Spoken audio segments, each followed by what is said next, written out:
Hi guys, this is Hiro. How's everyone doing today? So today I'm going over Mars's transit in the sign of Virgo from like August 18th, I want to say, to October 3rd. Okay, the exact date will be in the title. Now, real quick, right off the bat, what is basically the theme of this video? Okay, in about a sentence or two, a quick summary. The theme here, Mars and Virgo, it can either reduce your frustrations or it can add to your frustrations. Okay, now why is this? Virgo naturally is a sixth sign, right? Which is a Dustana, but I would say it's like the easiest of the three, right? Why? Because it's not a moksha sign. Okay, so I mean a moksha like energy. 8 and 12 are, 6 is 9. So yeah. Now also, so why is 6 like a Dustana, right? Because it's all about frustration. So like Virgo, it's naturally deciphering like very rationally things, right? So if you're always deciphering and rationalizing and things like that, you notice that these people are not necessarily the most happiest laid back people in their life. Okay, now moving forward, so you put Mars here. Now Mars in the sixth house in general, it does pretty well. Now you put it in Virgo, it can give you, like I said, it can give you the energy to get over your frustrations. It can give you that extra boost, or it can really take you down the wrong route and increase your frustrations times tenfold, especially because it's Virgo's sign ruler. Mercury is retrograde, okay? Mars is naturally an explosive planet. So you add Mercury in Leo, which is a fire sign, and it's retrograde. Now all of a sudden things can go haywire. Things can go haywire or things can just pop off really good, right? It can go either way. And this is where Dashas tie in. How good it's gonna be and all this kind of stuff, you gotta look at your Dashas. But my point here is that it can go either way. So in theory, some people's karma is whatever.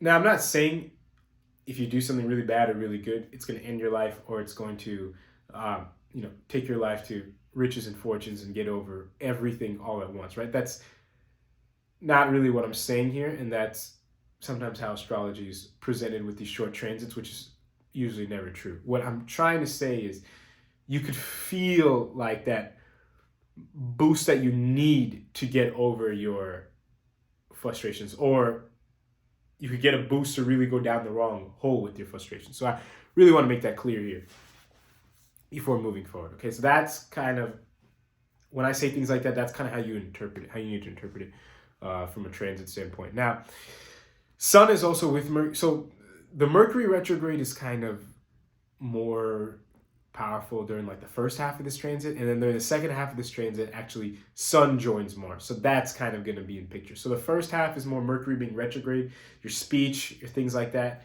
and the second half is more your identity, your kind of ego influencing your Mars directly. Okay, they're pretty similar, kind of, but also a little bit different. The first one is just more speech related and rational intelligence related, where you're trying to outsmart people and things like that. The second one is more just holistically your ego in general is trying to influence your Mars. Okay, so that's that. The other thing here is that Mars throws an eighth aspect on Jupiter and Rahu in Aries. Okay, Mars the eighth aspect is a very interesting aspect. Okay, and it's throwing an aspect on its own sign too. So it's being very.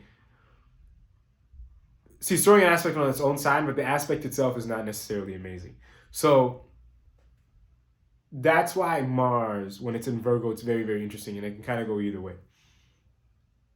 Like when Mars is in the sixth house, it throws an eighth aspect on the Lugna. So you kind of have that energy here. See, Mars is Jupiter's friend, but it's also malefic that can kind of irritate Rahu here too. So how this can impact this is like Mars is throwing an eighth aspect on Aries. So it's kind of adding energy, intuition, fire, but because it's eighth aspect, more intuition and focus on the Jupiter and Rahu and just the Aries sign in general. So you do this that's great. But if you give in too much to the sun energies or the retrograde energy and retrograde Mercury energies, excuse me, your Rahu's kind of going to take over and blow it out of proportion. But what you could do is you can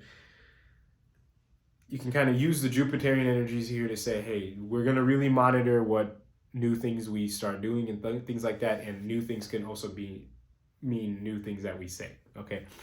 Which kind of ties into the Mercury part, and new things that we do kind of ties more into the sun part of or the second half of the transit when sun's conjunct Mars, right? And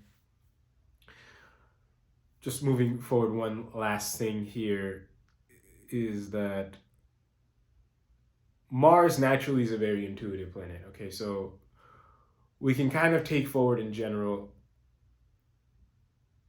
different patterns, but not necessarily different patterns externally, but also different patterns internally. Like we can really, this is something that we don't really think about when it comes to Mars, but we can really conquer a lot of internal demons here. We can really say, hey, I need to accept. Mars can give you that fuel when things are pretty hard.